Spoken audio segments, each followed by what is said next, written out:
Bonjour et bienvenue pour ce quatrième tour de ma chaîne, un tour un petit peu particulier. Alors il se présente de la façon suivante, vous avez ici trois cartes, on peut pas dire de prédiction, mais des cartes mystères, quoi.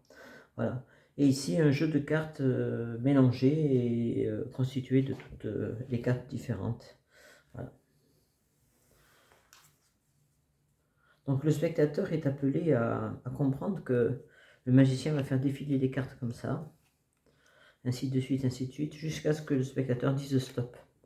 Et à ce moment-là, ce ne sera pas la carte qui est là qui est importante, mais celle-ci. Évidemment, ce sera la carte du spectateur, définie par lui-même, librement. Commençons.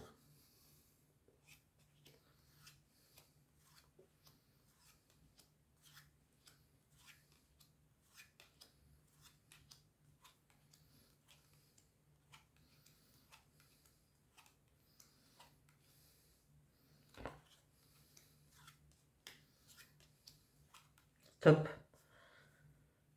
Pas une de plus, pas une de moins. Très bien.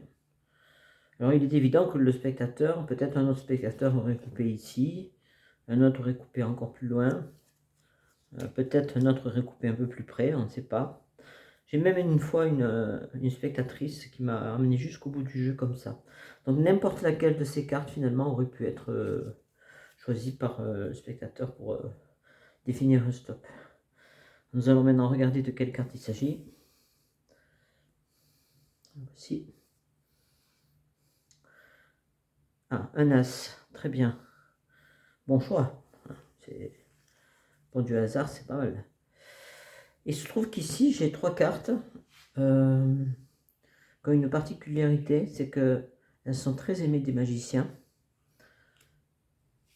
Et finalement, le choix du spectateur nous amène à avoir un carré d'As.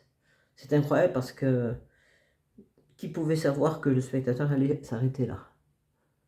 Évidemment, c'est garanti sans trucage, hein, ce n'est pas parce que je n'ai pas le spectateur que le jeu est arrangé, sinon je ne ferais même pas de chaîne de magie, ça ne m'intéresserait pas. Le spectateur a vraiment choisi l'As de pique. Voilà, je vous remercie et à prochainement pour un autre tour. Au revoir.